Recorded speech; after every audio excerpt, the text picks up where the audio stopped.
I'm Mackenzie, 27, an accountant living paycheck to paycheck in Boston despite my master's degree and 60-hour work weeks. Today I'm at my wealthy grandfather Theodore's sprawling estate for his 80th birthday celebration. I've always felt like the family outsider wearing my department store dress among designer gowns. When Grandpa Theodore pulled me aside, his eyes twinkling with affection, I expected our usual warm chat. Instead, he smiled and asked, "How do you spend your $3,400,000 trust fund?" I blinked in total confusion and whispered, "What trust fund?" Before I continue this absolutely insane story that changed my life forever, drop a comment telling me where you're watching from, and subscribe if you want to see how I uncovered a family secret worth millions. Growing up, money was always tight. Mom worked 2 jobs, administrative assistant by day, waitress by night, to keep a roof over our heads in our small 2-bedroom apartment on the outskirts of Boston. Allison Matthews was stubborn and proud, always insisting we could make it on our own.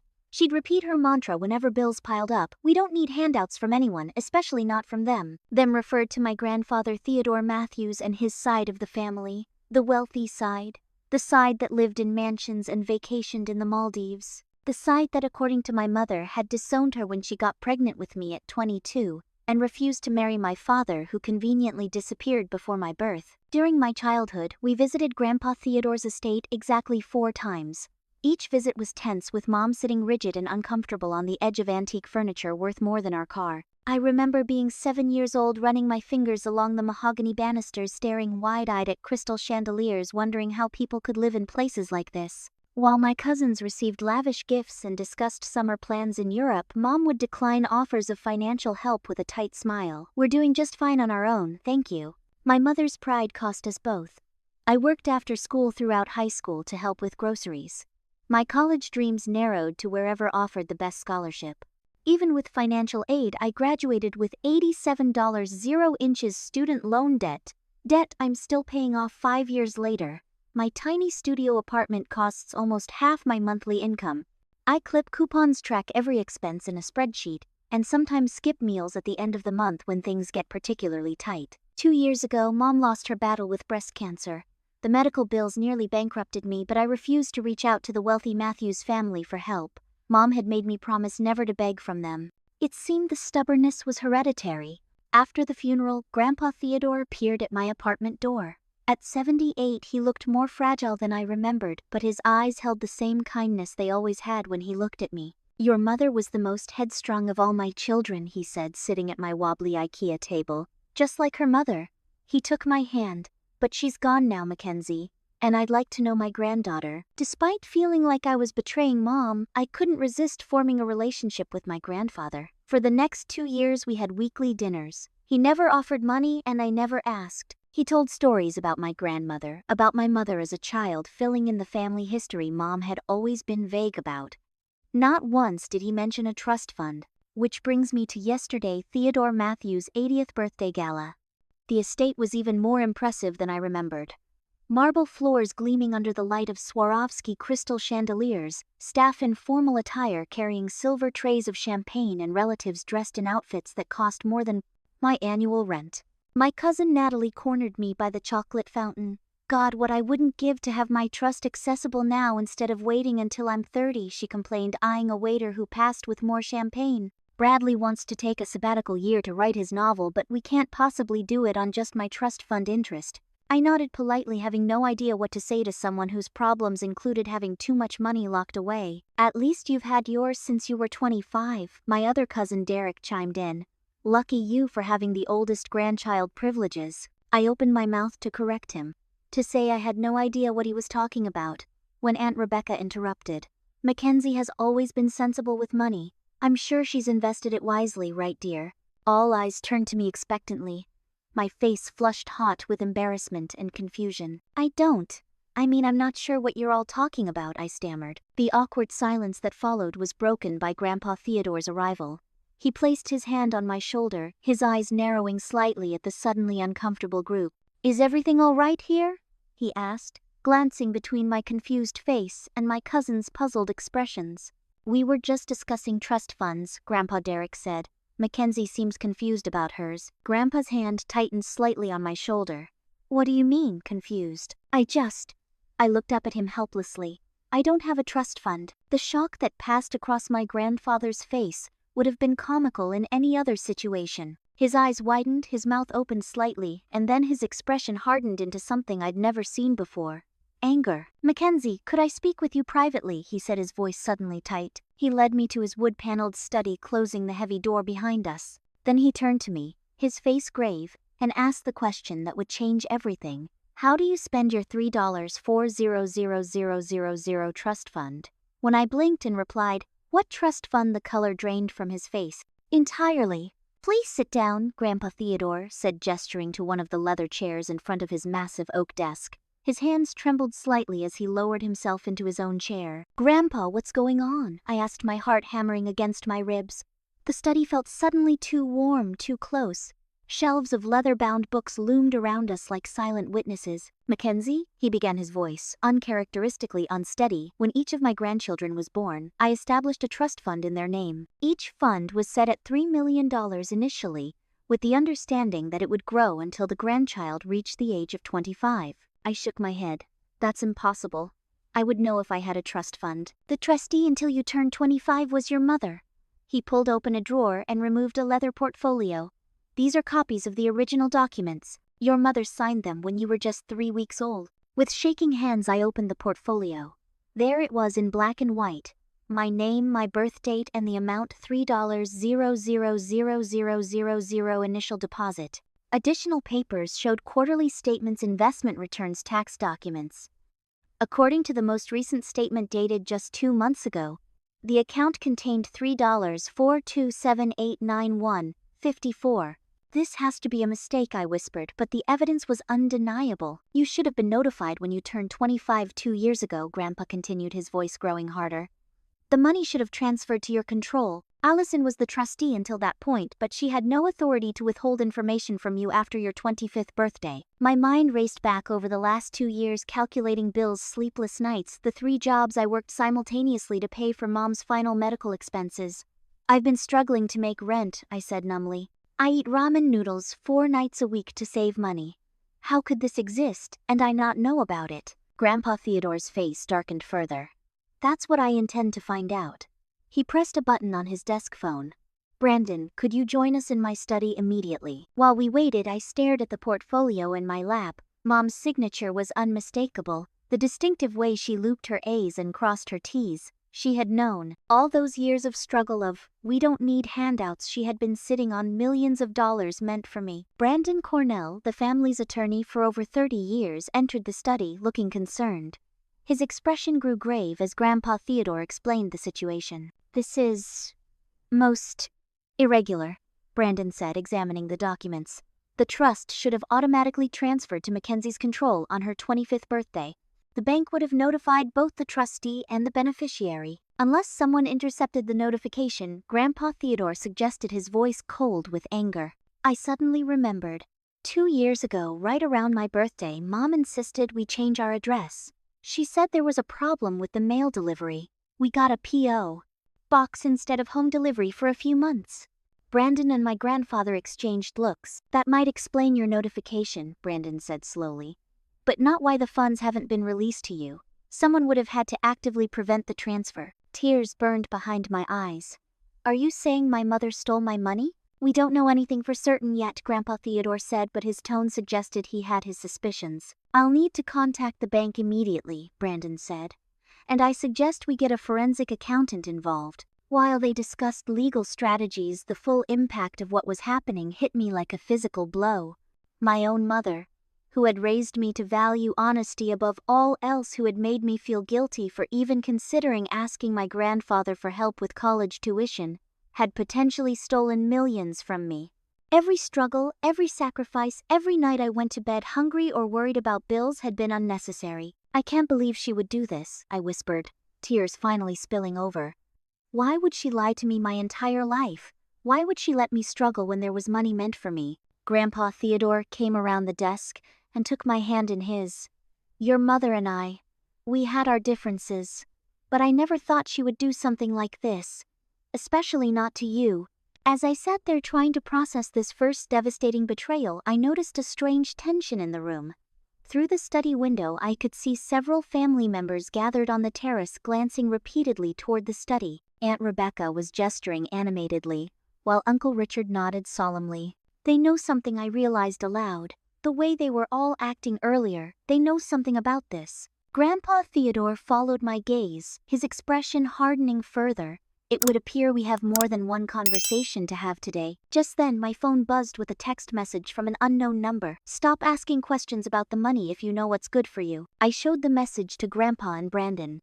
The family attorney's eyebrows shot up in alarm. I think Brandon said carefully, we may be dealing with something more complicated than we initially thought. That was the moment I realized this betrayal went deeper than just my mother. Someone else knew about my trust fund. Someone else had helped keep it from me. And they were still trying to keep me from the truth. The next morning, I met Brandon at his downtown law office. After a sleepless night at a hotel, Grandpa Theodore had insisted I not return to my apartment alone after the threatening text. I was running on anxiety and coffee. Brandon's office was exactly what you'd expect from a high-powered attorney who represented old money, dark woods, leather chairs, and law books lining the walls. But the modern computer equipment and 3 assistants typing furiously in the outer office showed this wasn't just for show. This was a working law firm with serious resources. I've already received some preliminary information from the bank, Brandon said without preamble, as I took a seat across from his desk. It's troubling. He turned his computer monitor so I could see it. On the screen was a scanned document, an amendment to my trust dated 6 years ago. This document supposedly authorized the redirection of your trust fund to a different account upon your 25th birthday, Brandon explained. The problem is it appears your signature may have been forged. I leaned closer to the screen. The signature did look like mine, but something was off. The M was slanted wrong and the loop in my Y wasn't how I write it. I never signed this, I said firmly. I suspected as much, Brandon nodded. And there's more. Look at the notary seal. The document had been notarized by someone named James Peterson. The date stamp showed it had been notarized in Springfield, Massachusetts. I've never been to Springfield, I said. Exactly. And preliminary bank records show regular withdrawals from your trust over the past 6 years. Small enough not to trigger any special oversight but consistent. Roughly $30,000 per month.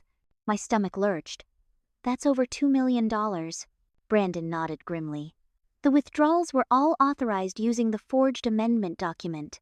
We've also discovered something else interesting. He pulled up another screen. Your mother purchased a property 5 years ago. A vacation home on Lake Winnipesaukee in New Hampshire. Purchase price $1.2 million. Paid in full, no mortgage. The room seemed to spin around me. Mom and I had lived in our cramped apartment pinching pennies while she owned a lakefront vacation home. I remembered all the times I'd asked to go somewhere, anywhere, for vacation only to be told we couldn't afford it. There's more, Brandon continued reluctantly. The property is co-owned by your mother and your Uncle Richard. The betrayal deepened. Uncle Richard, my mother's younger brother, had always been friendly to me at family gatherings, always asked about my career, my apartment, my life, all while knowing about my trust fund and the vacation home purchased with my money. Why would Uncle Richard be involved? I asked, trying to make sense of it all. That's what we need to find out, Brandon replied. I've hired a private investigator named Julia Green. She's the best in her field and she's already uncovered some interesting information. As if on cue, there was a knock at the door. A woman entered, mid-50s, short gray hair, sharp eyes that missed nothing. She carried a leather portfolio similar to the one Grandpa Theodore had shown me the day before. Miss Matthews, she extended her hand. Julia Green. I've been looking into your situation. I shook her hand numbly. I found some property records, financial statements, and photographs you should see, Julia said, opening her portfolio on Brandon's desk. First, the Lake Winnipesaukee property has been used regularly over the past 5 years. Neighbors report seeing your mother there frequently, often in the company of this man. She laid down a photograph. It showed my mother, smiling more brightly than I'd seen in years, standing on a dock beside a tall man with salt and pepper hair. They were holding hands. His name is Connor Walsh, Julia continued. He's a retired investment banker. He and your mother appear to have been in a relationship for at least 6 years. 6 years. Mom had never mentioned dating anyone. Not once. There's also this, Julia said, placing another document on the desk. Credit card statements showing purchases of designer clothes, jewelry, and first-class tickets to Europe, the Caribbean, and Asia. All in your mother's name all over the past 6 years. The room tilted dangerously. I gripped the arms of my chair to steady myself. Mom had always insisted we couldn't afford new clothes. I'd worn second-hand everything until I got my first job. She'd never even owned a passport as far as I knew. We've also found evidence of regular meetings between your mother and your uncle, Richard Julia continued. Usually at high-end restaurants always paid for using funds traced back to your trust. My phone buzzed again. Another text from the unknown number. You're making powerful enemies. Last warning. I showed it to Julia and Brandon. We should contact the police, Brandon began, but Julia held up a hand. Let me trace this first, she said. We need to know exactly who we're dealing with before we involve law enforcement. As I left Brandon's office that afternoon, my head spinning with revelations, I almost collided with Aunt Rebecca in the lobby. Her eyes widened in surprise, then narrowed suspiciously. Mackenzie. What are you doing here? Something in her tone made me instantly wary. I had some legal questions for Brandon, I said vaguely. About your trust fund, I presume, she said, her voice lowered. You should be careful, dear. Some things are better left alone. What do you know about my trust fund? I demanded, sudden anger giving me courage. She glanced around nervously. Not here. Meet me tonight at the Harborview restaurant. 8 o'clock. Come alone. With that, she hurried past me into the elevator. Back at my hotel room, I found an envelope had been slipped under my door. Inside was a USB drive and a note. Your mother wasn't who you thought she was. With trembling hands, I plugged the drive into my laptop. It contained dozens of photographs spanning the past decade. My mother at resorts, on yachts, at exclusive restaurants. Always smiling, always dripping with jewelry. I'd never seen always with Connor Walsh, and often with Uncle Richard. In one particularly painful photo, they were celebrating what appeared to be a birthday. Mom's 45th, according to the cake. The date stamp showed it was taken during the week she'd told me she was away at a job training conference. The week I'd eaten nothing but ramen because I'd given her my last $300 to help with conference expenses. As the evidence of my mother's double life mounted, so did my determination to uncover the full truth, no matter how painful it might be. The Harborview restaurant was the kind of place I could never afford. White tablecloths, crystal glasses, servers in formal attire. I felt conspicuous in my simple black dress as the maitre d' led me to a secluded corner table, where Aunt Rebecca was already seated nervously twisting her diamond wedding band. You came, she said, sounding surprised. I wasn't sure you would. I want answers, I replied, simply sitting across from her. Rebecca sighed heavily. I don't even know where to begin. How about with why my mother stole millions of dollars from me, and why you and everyone else kept it a secret? Before she could answer, a familiar voice interrupted us. Rebecca, what the hell do you think you're doing? Uncle Richard stood beside our table, his normally jovial face twisted with anger. The family resemblance to my mother was suddenly striking. They shared the same hard set to their jaw when angry. She deserves to know, Richard, Rebecca said, her voice quavering slightly. Know what? That her mother was a thief. That you helped her, I demanded, rising from my chair. Lower your voice, Richard hissed, glancing around at nearby diners. This isn't the place. Then where is the place? I shot back. Your lake house bought with my money. His face paled. You don't understand anything about this situation. Then explain it to me. Richard sat down heavily, motioning for me to do the same. Your mother had her reasons. Stealing millions of dollars from her own daughter. What possible reason could justify that? It wasn't her idea, Richard said quietly. It was mine. The admission hung in the air between us. I felt as though I'd been physically struck. Why, I managed to ask through the tightness in my throat. Richard ran a hand through his thinning hair. 8 years ago I made some bad investments. Really bad. I was going to lose everything. My house, my reputation, possibly face criminal charges for some shortcuts I'd taken with client funds. So you decided to steal my money instead. I asked Allison for help, he continued, as if I hadn't spoken. Just a loan, I said. Just until I could turn things around. She refused at first, said that money was for your future. But then what I prompted when he fell silent. Then she met Connor. Rebecca interjected. And everything changed. Connor convinced her she deserved more than the life she had, Richard explained. Said she'd sacrificed her youth, her opportunities to raise you alone. That she was entitled to some happiness. So she helped Richard forge documents to access your trust, Rebecca added. The plan was originally to just borrow enough to cover Richard's debts, about $400,000. But once they had access, they kept going, I finished flatly. Richard nodded shame, briefly crossing his face before hardening into defiance. It was just going to be temporary. We were going to pay it back. With what money, I demanded. Connor had investment ideas. They didn't pan out.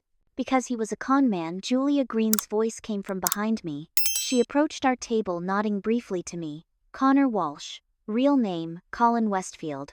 3-time convicted fraudster specializing in romance scams targeting wealthy widows and divorcees. Richard's face lost all color. That's impossible. Connor had credentials, experience.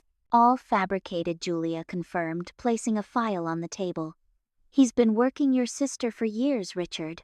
And by extension working you. I watched as my uncle's world collapsed around him in real time. His hands shook as he opened the file and stared at the mugshots of Connor divided by Colin from various arrests. Julia, what are you doing here? I asked. Following a lead, she replied. Your grandfather received some interesting information this afternoon and asked me to look into it immediately. She turned to Richard. Mr. Matthews, your gambling problem is well documented in my investigation. Casinos in Connecticut, online poker sites, sports betting. You've lost over $3 million in the past decade. Rebecca gasped, turning to her brother in shock. You told me it was just bad investments. The investments were real, Richard said defensively. I just needed the gambling to try to recoup the losses. And you used my trust fund to finance your addiction, I said, disgust rising in my throat. Not all of it, he insisted. Allison took her share too. The house, the trips, the lifestyle with Connor. A lifestyle based on stolen money. My money, I corrected. Money that was meant to secure my future while I was working 3 jobs and eating ramen noodles to survive. You don't understand how hard your mother had it, Richard shot back, anger replacing his shame. Raising you alone, giving up her dreams. Stop it, Richard, Rebecca interrupted. This isn't Mackenzie's fault. You knew, I turned to my aunt. You knew and you said nothing. Rebecca had the grace to look ashamed. I suspected something wasn't right. About 3 years ago, I confronted Allison about her sudden wealth. She admitted she had access to your trust but swore it was with your knowledge and consent. And you believed that. I wanted to, she admitted. And then, she offered to help with Christopher's college tuition. My son got into Harvard, but even with our resources, the cost was daunting. Another betrayal. Another family member choosing to benefit from the theft of my money. How many others knew, I asked, looking between them. Their uncomfortable silence was answer enough. I need names, Julia said firmly. Everyone who knew or benefited. Now, as Richard reluctantly began listing family members, cousins who'd received loans, an aunt who'd had a medical procedure funded, a nephew whose startup had received investment, I felt increasingly ill. My family, these people who had hugged me at gatherings, asked about my life, watched me struggle, had been complicit in stealing my future. Grandpa Theodore will destroy you all for this, I said quietly. Richard's face contorted with sudden rage. Theodore, the great patriarch, don't be naive, Mackenzie. Where do you think Connor got the information about your trust in the first place? What are you talking about? Your precious grandfather has his own secrets, Richard spat. Before he could finish, his phone rang. He glanced at it, his face draining of color once more. It's the private investigator, he said to no one in particular. They found the offshore accounts. The Matthews family estate was eerily quiet as Grandpa Theodore's longtime butler Wilson led me through the grand foyer to the formal living room. The space that had hosted hundreds of lavish parties over the decades now felt like a stage set for the family drama about to unfold. Grandpa had called an emergency family meeting. Every Matthews adult needs to be present, his text had read. No exceptions. I'd spent the previous night in my hotel room reviewing the documents Julia had gathered. The web of deception was even more extensive than I'd imagined. Offshore accounts in the Cayman Islands, shell companies registered in Delaware. A complex network designed to hide the systematic looting of my trust fund. The investigation had revealed that approximately $1.8 million had been withdrawn over 6 years. Of that, around $1.2 million could be traced directly. The lake house gambling debts, luxury purchases, and various loans to family members. The remaining $600,000 was still unaccounted for. As I entered the living room, the hushed conversations immediately ceased. Every eye turned to me, some concerned, others hostile, most simply afraid. Grandpa Theodore sat in his high-backed leather chair like a judge presiding over court. Mackenzie, he said, his voice steady despite the emotion in his eyes. Please sit down. I took the empty seat beside him, a symbolic position that wasn't lost on anyone in the room. Uncle Richard sat opposite us, his face haggard from what looked like another sleepless night. Aunt Rebecca perched nervously on a settee nearby, her husband Thomas gently holding her trembling hand. Various cousins, aunts, and uncles filled the remaining seats, all looking uncomfortable. "I've called you all here," Grandpa Theodore began, "because it has come to my attention that a significant theft has occurred within this family. Mackenzie's trust fund, which I established for her future, has been systematically plundered over the past 6 years." Murmurs rippled through the room. Several people avoided my gaze entirely. "Some of you already know this," he continued, his voice hardening. "Some of you participated in it. Some of you benefited from it." "This is ridiculous, Aunt Jessica," my mother's older sister interjected. "Allison had authority over that money as trustee. She had a fiduciary responsibility to protect it from Mackenzie." Brandon Cornell countered from his position by the fireplace. "Not to mention her authority ended when Mackenzie turned 25. The continued control was accomplished through forgery and fraud." "This isn't just a family matter anymore," Grandpa added. "There's evidence of serious financial crimes. My attorney has prepared documentation of who received funds traceable to Mackenzie's trust. Anyone who voluntarily returns these funds immediately will be excluded from the criminal complaints we're preparing to file." The room erupted in protests and accusations. "You can't be serious." "It wasn't our fault. How were we supposed to know where the money came from?" I sat silently watching my family fracture along lines of self-interest.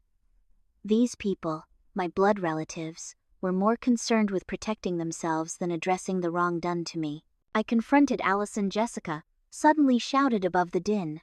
3 years ago, I knew something wasn't right. The vacations, the jewelry, the house. It didn't make sense with what she'd always told us about her finances." The room quieted as all attention turned to her. "What did my mother say?" I asked, speaking for the first time. "Jessica couldn't meet my eyes," she said. "She said you would never miss what you didn't know you had, that you were doing fine without it. And you accepted that I pressed." "She paid for my daughter's wedding," Jessica admitted quietly. $50,000. She said it was a gift from an investment that had paid off. One by one, similar confessions emerged from around the room. Cousin Derek's law school tuition, Aunt Margaret's cosmetic surgery, Uncle Peter's tax bill.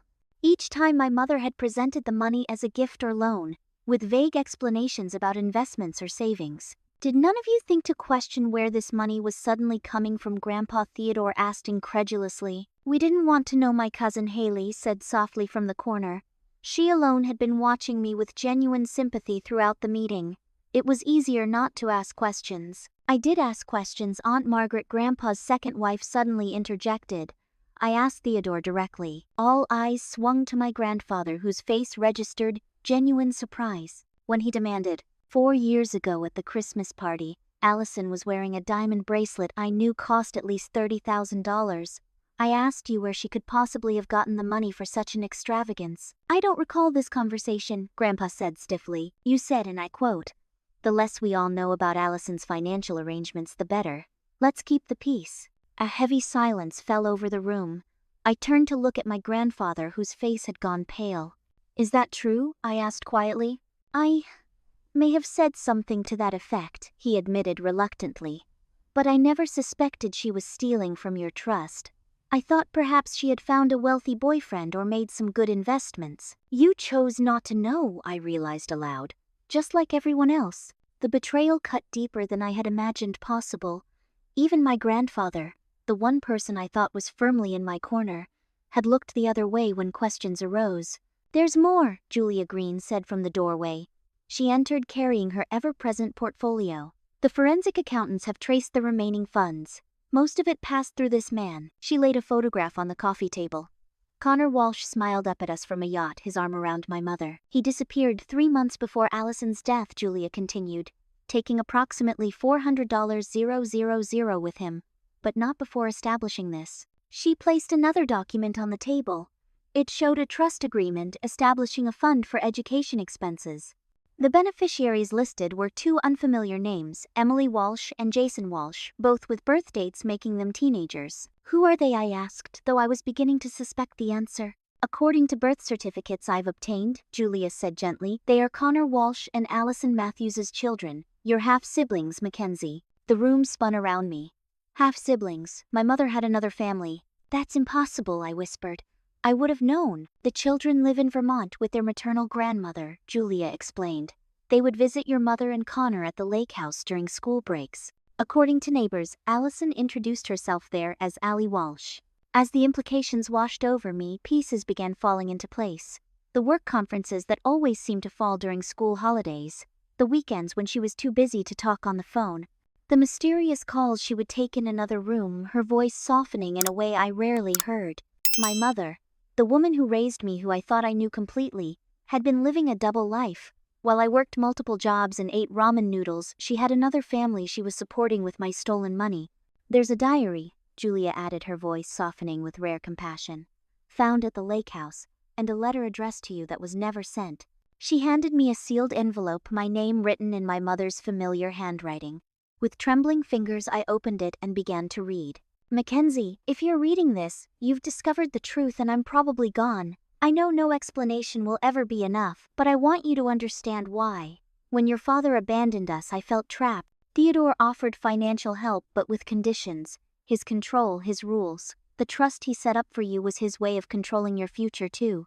When I met Connor for the first time, someone saw me as more than just a single mother who'd made mistakes. The money gave us freedom. I told myself you were strong, independent, that struggling would build your character in ways privilege never could. Maybe that was just my justification. Maybe I was just selfish. Either way, I failed you as a mother, and I'm sorry. Emily and Jason don't know about you. Someday, if you can find it in your heart, they might like to meet their big sister. All my love despite everything, Mom. I looked up from the letter, tears streaming down my face, to find the entire family watching me in uncomfortable silence. In that moment, I felt more alone than I ever had in my life. The mother I thought I knew had never really existed. The family I thought was distant but intact was built on secrets and lies. As the full weight of these revelations crashed down around me, Uncle Richard suddenly stood up. This is all Theodore's fault, he declared, pointing an accusing finger at my grandfather. His controlling ways drove Allison to this. If he had just given her the money directly instead of putting it in a trust, that's enough, Richard. Grandpa Theodore interrupted, his voice like steel. No, it's not enough. You and your damned fortune thinking you can control everyone's lives with your money. I said enough, Grandpa roared, standing up so quickly that he swayed dangerously. And then before anyone could react, his face contorted in pain. His hand clutched at his chest and he collapsed back into his chair. Grandpa, I cried, rushing to his side as chaos erupted around us. Call an ambulance, someone shouted. As I held my grandfather's hand, watching the color drain from his face, I realized this family's secrets had finally exacted their ultimate price. The hospital waiting room was a study in family dynamics. Various Matthews relatives clustered in small groups, whispering among themselves, occasionally casting wary glances in my direction. I sat alone, the letter from my mother clutched in my hand, feeling like an outsider, despite being the center of the storm that had engulfed us all. Brandon Cornell approached, coffee cup in hand. The doctors say your grandfather is stable. They want to keep him for observation, but the initial tests suggest a severe anxiety attack rather than a heart attack. Thank God, I whispered, genuine relief washing over me. Despite everything, I didn't want to lose the one family member who seemed to truly care about me. Brandon sat beside me. Julia's team has been busy. They've discovered something significant. What now? I asked wearily. How many more revelations could I possibly handle? They found a safety deposit box registered to your mother. The contents were inventoried yesterday. He hesitated. Mackenzie, there was another letter. This one from your father. I stared at him, unable to process this new twist. My father, I don't understand. It appears he didn't abandon you and your mother as you were led to believe, Brandon said carefully. The letter is dated just last year. He's been trying to find you. My entire world tilted on its axis. That's impossible. Mom always said he left before I was born, that he wanted nothing to do with us. According to his letter, he was told you had died shortly after birth. A tragic complication that took both you and your mother. Who would tell him such a terrible lie? I asked, though I was beginning to suspect the answer. Brandon's grim expression confirmed my fears. Your grandfather Theodore. The betrayal cut deeper than all the others combined. Grandpa Theodore. The man who had established my trust fund, who had reconnected with me after my mother's death, who seemed to be fighting for justice on my behalf, had been manipulating my life from the very beginning. I need to see him, I said, standing up. Mackenzie, the doctors said no visitors except immediate. I am his immediate family, I interrupted. And I need answers now. I found Grandpa Theodore awake in his hospital room looking frailer than I'd ever seen him. The powerful patriarch reduced to an old man in a hospital gown tethered to monitoring equipment. You lied to my father, I said without preamble. You told him I was dead. His eyes widened slightly, but he didn't deny it. You found Daniel's letter. Why? I demanded, my voice breaking. Why would you do something so cruel? Theodore sighed heavily. Your mother was my favorite, so much like her mother. Strong-willed, passionate. When she got involved with Daniel Crawford, I knew he was wrong for her. A struggling musician with no prospects, no family connections. So you decided to separate us. To rob me of my father. I was protecting the Matthews legacy, he insisted. Allison was going to run off with him, leave everything behind. I couldn't allow that. It wasn't your decision to make. I offered him money to disappear. Theodore continued as if I hadn't spoken. $500,000. He refused. Said he loved Allison and wanted to be a father to their child. That's when I realized he wasn't after our money. He was actually a threat to my control over Allison. So you told him we were dead, I finished, disgust rising in my throat. I never expected Allison to struggle so much, he said, a note of remorse finally entering his voice. I thought she would reconcile with the family, marry someone suitable. The trust fund for you was my way of ensuring your future, while maintaining some control. Control, I repeated bitterly. That's what this has always been about for you. Controlling everyone with your money. Theodore reached for my hand, but I pulled away. Where is he now? I asked. My father. Daniel lives in Seattle. He's a music teacher now, married with 2 children. More half-siblings I never knew existed. My family kept expanding in the most painful way possible. Did my mother know you lied to him? Theodore hesitated, then nodded slowly. Initially, she believed he had abandoned you both. I encouraged that belief. But about 10 years ago, she discovered the truth. We had a terrible argument. That's when she truly became estranged from the family. And that's when she started planning to take control of my trust fund, I realized. It wasn't just about the money. It was revenge against you. Perhaps, he admitted. Allison was complicated. A knock at the door interrupted us. Julia Green entered, her expression serious. I found something you both need to see, she said, placing her tablet on Theodore's bed tray. This is security camera footage from Allison's bank dated 1 week before she died. The video showed my mother looking thin and tired, much as I remembered her toward the end of her illness, entering the bank with a man I now recognized as Connor Walsh. They were escorted to a private room by a bank manager. They emptied several accounts that day, Julia explained. Nearly $200 0-inches cash and cashier's checks. But that's not the important part. She fast-forwarded the video to show my mother leaving alone without Connor. 2 hours later, this happened. The new footage showed Connor returning to the bank with a woman who was not my mother. They were admitted to the same private room. Who is she? I asked. Margaret Matthews, Julia said quietly. Your grandfather's wife. I turned to Theodore, whose face had gone ashen. Your wife was working with Connor. That's impossible, he stammered. It gets worse, Julia continued, swiping to another video. This is from 3 days later. The footage showed Margaret and Connor, in what appeared to be a hotel lobby, embracing in a decidedly romantic manner. They've been having an affair for at least 2 years, Julia explained. And based on financial records we've uncovered, Margaret has been siphoning money from your grandfather's accounts as well. Theodore's heart monitor began beeping more rapidly. I don't believe it, he whispered. There's one more thing, Julia said, her voice gentler now. We found this in Connor's abandoned apartment. She placed a flash drive on the tray. It contains recordings of phone conversations. Apparently Connor recorded everything as an insurance policy. What's on it? I asked, though part of me didn't want to know. Conversations between Connor, Margaret, and Richard, planning how to systematically defraud both you and your grandfather, Julia said. But also this. She pressed play on a recording. Margaret's voice emerged crystal clear. Once Theodore dies, we'll have control of everything. The old fool changed his will last year. I get 30%, you get 20%, and the rest goes to various family members. Mackenzie isn't even mentioned. Connor's voice replied. What about Allison? She's becoming a liability with her cancer treatments, making her emotional. Richard is handling his sister. With her gone, there's no one to tell Mackenzie the truth about anything. Not the trust fund, not her father, not Theodore's manipulation. We'll be free and clear. The recording ended, leaving a deafening silence in the hospital room. Are they saying? I couldn't finish the thought. We're investigating the possibility that your mother's death wasn't entirely due to natural causes, Julia confirmed grimly. The timing of her declining health, the withdrawal of large sums of money, and these conversations are concerning. I looked at my grandfather, expecting to see disbelief or denial. Instead, I saw a broken man, tears streaming down his weathered cheeks. My God, he whispered, what have I done? My control, my manipulation. I started all of this. In that moment, the last betrayal became clear. The betrayal of values of family, of basic human decency. Theodore's obsession with control had set in motion a chain of events that led to theft, fraud, and possibly even murder.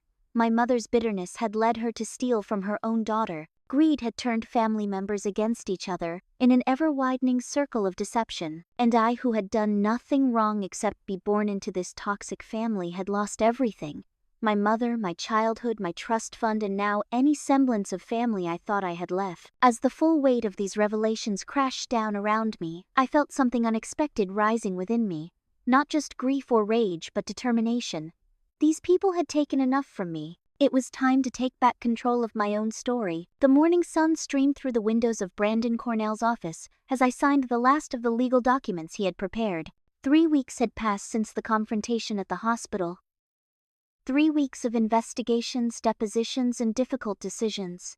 With these filings, we're officially pressing charges against Richard Matthews for fraud, forgery, and conspiracy, Brandon explained. The district attorney is reviewing the evidence against Margaret Matthews and may add additional charges related to your mother's death, pending the medical examiner's finding. What about the rest of the family? I asked.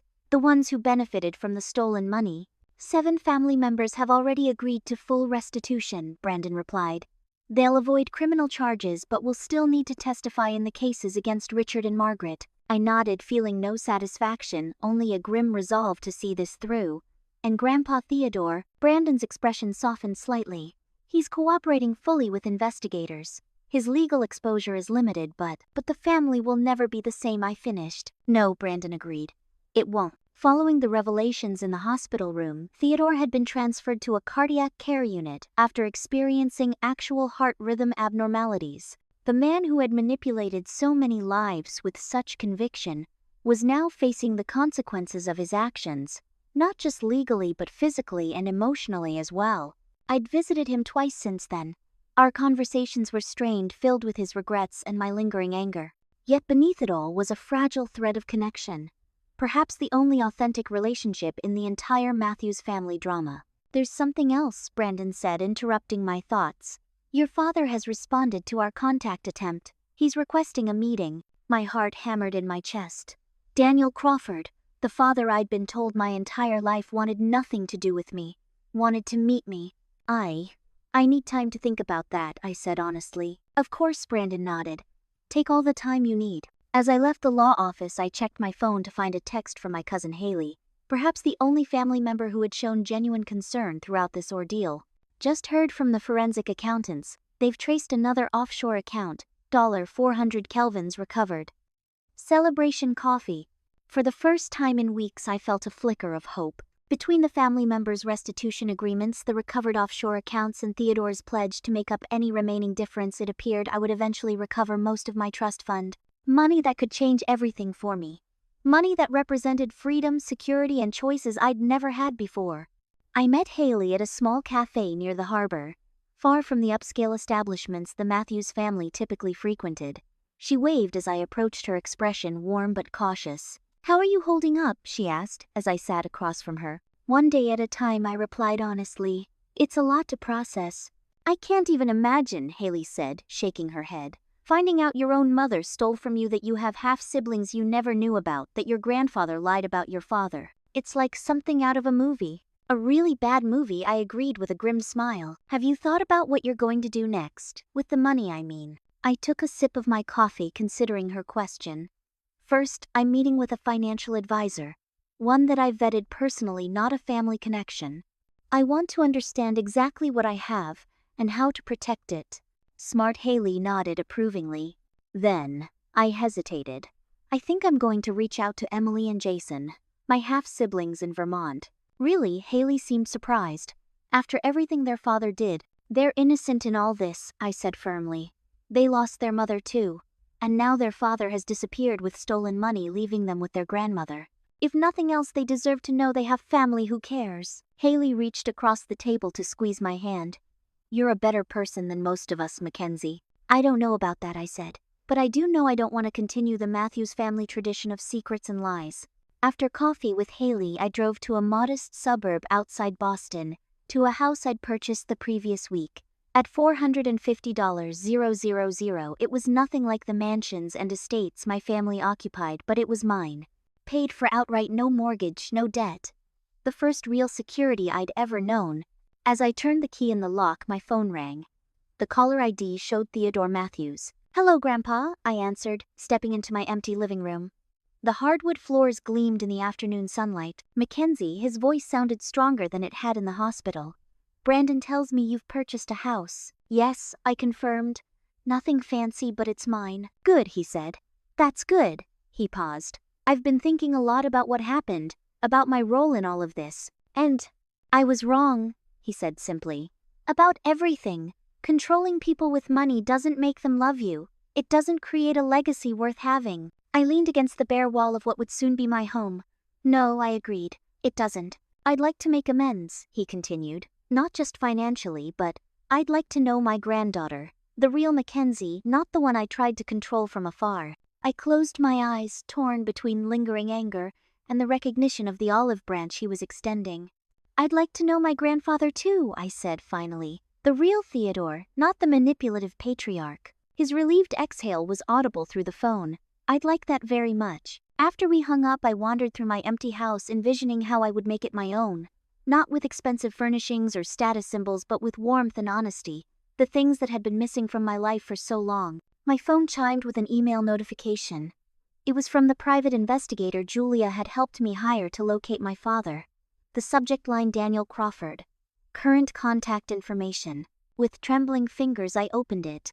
There was his address in Seattle, his phone number, email, and a recent photograph. A man in his late 40s with my eyes and smile, surrounded by a wife and 2 children who looked to be in their early teens. Before I could overthink it, I dialed the number. After 3 rings, a warm, slightly hesitant voice answered. Hello. Hi, I said, my voice barely above a whisper. Is this Daniel Crawford? Yes, who's this? I took a deep breath. My name is Mackenzie Matthews. I'm your daughter. The silence that followed seemed eternal, broken only by what sounded like a muffled sob. Mackenzie, he finally managed. Is it really you? They told me you died. I'm very much alive, I assured him, tears streaming down my face. And I'd like to meet you if you're willing. Willing, he repeated, his voice choked with emotion. I've been searching for you for years, ever since I found out the truth. Nothing would make me happier. As we made arrangements for him to fly to Boston the following weekend, I felt a shifting inside me. Like pieces of my fractured identity were finally beginning to realign. The next morning, I met with an attorney who specialized in establishing charitable foundations. With a portion of my recovered funds, I was creating the Matthews Transparency Foundation, an organization dedicated to helping victims of financial abuse within families. Most people don't realize how common this is, the attorney explained as we reviewed the paperwork. Parents stealing from children's college funds, adult children draining elderly parents' accounts, siblings forging documents to access inheritance money. It happens every day, but victims often have nowhere to turn. Now they will, I said, firmly signing the incorporation documents. Later that afternoon, I visited the bank where my new accounts were being established. As I waited in the manager's office, I noticed a young woman in the lobby arguing with a teller. She looked about my age, clearly distressed. Excuse me, I said to the bank manager when he returned. What's happening with that customer? He glanced over, frowning slightly. Family dispute over an account. Happens more often than you'd think. Something in her desperate expression reminded me of myself just weeks earlier. Confused, betrayed, alone. Before I could reconsider, I was walking toward her. Hi, I said gently. I couldn't help overhearing. Are you okay? She looked at me, tears of frustration in her eyes. My stepfather emptied my college fund. The bank says they can't help because his name was on the account. I handed her my business card, newly printed with the foundation's information. I think maybe I can help, I said. I've been exactly where you are. As she looked at the card in surprise, I felt something unexpected, a sense of purpose rising from the ashes of betrayal. My family's toxic legacy of secrets, lies, and financial manipulation had nearly destroyed me. But from that destruction, I was building something new, something better. The turning point wasn't just about reclaiming my money. It was about reclaiming my power, my voice, and my right to determine my own future.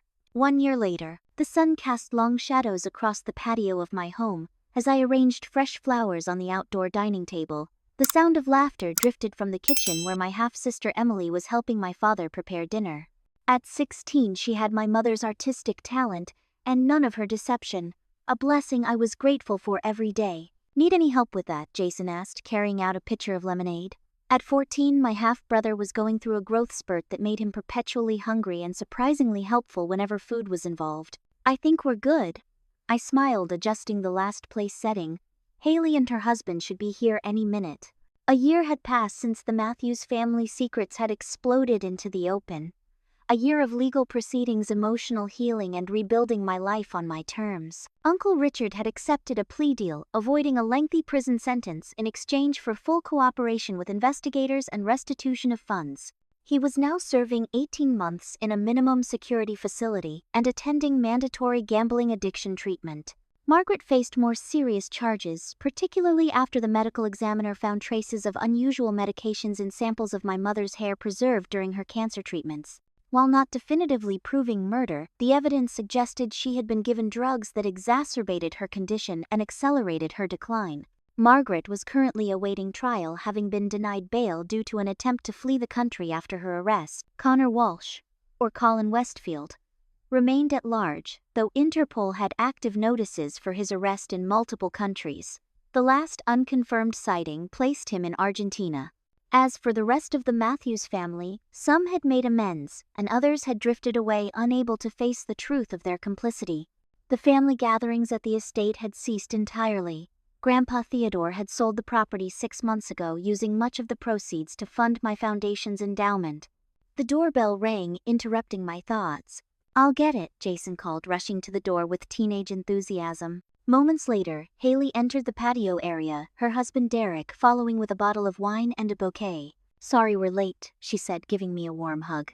"Traffic was awful." "You're right on time," I assured her. "Dad and Emily are just finishing up in the kitchen." As if on cue, my father emerged carrying a large serving dish of pasta. Even after a year of regular contact, seeing him still gave me a little jolt of wonder. We had the same eyes, the same laugh, the same tendency to hum while concentrating. So many pieces of myself that had always felt disconnected suddenly made sense in the context of knowing him. Our relationship had begun tentatively, both of us wary of expectations and the weight of lost years. But as we discovered our similarities and shared our stories, a genuine bond had formed. Not the idealized father-daughter relationship of my childhood fantasies, but something real and honest. His wife Laura and their children, my other half-siblings Zoe and Michael, had welcomed me with an openness that still amazed me. They had flown to Boston for Christmas and would return next month for Michael's high school graduation. "Where's Theodore?" Derek asked, as we all settled around the table. "I thought he was joining us tonight." "He'll be here for dessert," I explained. "He had a doctor's appointment this afternoon." Grandpa Theodore's health had deteriorated significantly over the past year. The heart problems that began during the family confrontation had led to more serious complications, and at 81, his recovery had been slow. Yet even as his physical strength waned, he seemed to grow in emotional awareness. Our relationship remained complicated. How could it not, given our history? But it had evolved into something neither of us could have predicted. He had apologized not just with words, but with actions, using his remaining years to make amends where possible. I had learned to forgive without forgetting to accept the flawed human grandfather without excusing the manipulative patriarch. "How's the foundation doing?" Haley asked as we served dinner. "I saw your interview on the local news last week." "Growing faster than we expected," I replied. "We've helped 67 families recover stolen funds so far, and our support groups have expanded to 3 more cities." What had begun as a personal mission to help others facing family financial abuse had grown into a nationally recognized nonprofit with a dedicated staff and volunteers. Many of our clients came to us in situations eerily similar to my own: parents who had stolen children's college funds, siblings who had drained shared inheritance accounts, grandparents who had used financial manipulation to control family members. The most important thing we do isn't just recovering the money, I continued, it's breaking the silence. Financial abuse thrives in secrecy, just like our family did for decades, Haley said softly. Exactly. The conversation flowed easily through dinner, touching on Jason's basketball team, Emily's art scholarship application, Dad's music students, and Haley's pregnancy announcement that brought joyful congratulations from everyone at the table. As we cleared the dishes, the doorbell rang again. Grandpa Theodore, accompanied by his nurse Martha. At 81, he looked every bit his age now, his once commanding presence diminished by illness and regret. But his eyes still brightened when he saw me. "Mackenzie," he said, embracing me carefully. "The house looks wonderful." "Thanks, Grandpa. Come sit down. We're just about to have dessert." As everyone gathered around the table once more, I brought out the strawberry shortcake, my mother's recipe, one of the few positive legacies she'd left me. The irony wasn't lost on anyone present. "Before we eat, Grandpa," Theodore said, his voice weaker than it once was but still carrying the remnant of authority, "I'd like to say something." We all quieted, waiting. Looking around this table, he began, "I see what a real legacy should be. Not money controlled and manipulated to keep people in line. Not property or possessions, but honesty, forgiveness, the courage to face difficult truths." He looked directly at me. "Mackenzie has taught me more in this past year than I learned in 80 years of thinking I knew everything. She's shown me what real strength looks like." I felt tears welling in my eyes, but they weren't tears of pain or anger as they would have been a year ago.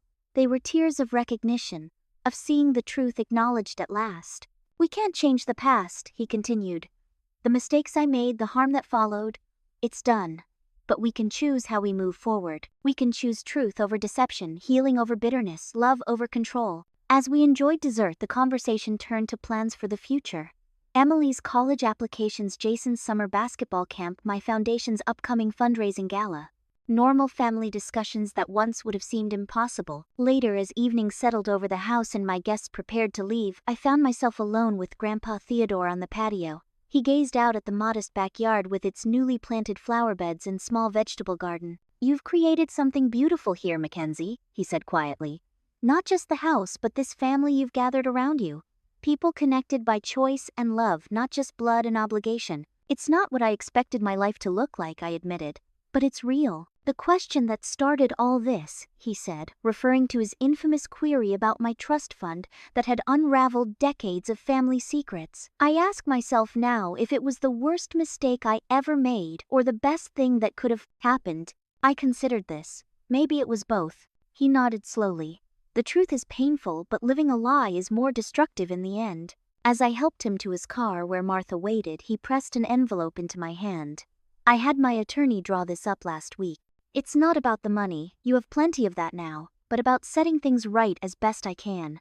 Later, after everyone had gone and the house was quiet, I opened the envelope. Inside was a legal document officially acknowledging Daniel Crawford as my father and updating all family trusts and estate planning to include my half-siblings, all 4 of them, on equal footing with the rest of the Matthews, grandchildren and great-grandchildren. It wasn't about the money, as he'd said. It was about recognition, acknowledgement, truth. I sat at my kitchen table thinking about the journey of the past year. The devastating revelations, the painful confrontations, the slow process of rebuilding trust with those who deserved it and establishing boundaries with those who didn't. The trust fund, once hidden from me, then stolen from me, now restored to me, had changed my life, but not in the ways anyone might have predicted. The money had given me security, yes, but the truth had given me something far more valuable, the freedom to define family on my own terms. I thought about my mother. A woman I now understood was far more complex than the martyr or the villain I had alternately believed her to be. A woman trapped between resentment and love, between revenge and maternal instinct. I had come to forgive her without excusing her actions, to love the memory of the good while acknowledging the harm of the bad. My phone chimed with a text from Emily. "Thanks for dinner. Dad's teaching Jason that song you used to love as a kid. Can't wait to see you this weekend." Attached was a photo of my father at the piano, Jason beside him, both with identical expressions of concentration that made me smile. This was my real inheritance. Not the millions in my bank account, but the connections I'd built, the truth I'd uncovered, the family I'd chosen to create around me. From the ashes of betrayal, I had built something authentic. From the painful lessons of my family's toxic legacy, I had crafted a different kind of legacy, one based on transparency, honesty, and genuine care. The journey wasn't over. Margaret's trial would begin next month, bringing fresh attention to our family's darkest secrets. Richard would eventually be released from prison. Connor might someday be found. The Matthews family would continue to evolve, heal, or fragment, according to each person's capacity for truth and growth. But whatever happened next, I would face it with clear eyes and an open heart. No longer a victim of my family's deception, but the author of my own story. Has your family ever kept secrets from you? Maybe not millions of dollars worth, but secrets that changed how you saw them when you found out. Drop a comment below to share your experience. And if you found this story meaningful, please hit like, subscribe, and share it with someone who might need to hear that family secrets can't stay buried forever. Thank you for listening to my story, and remember, sometimes the most painful truths lead to the most beautiful new beginnings.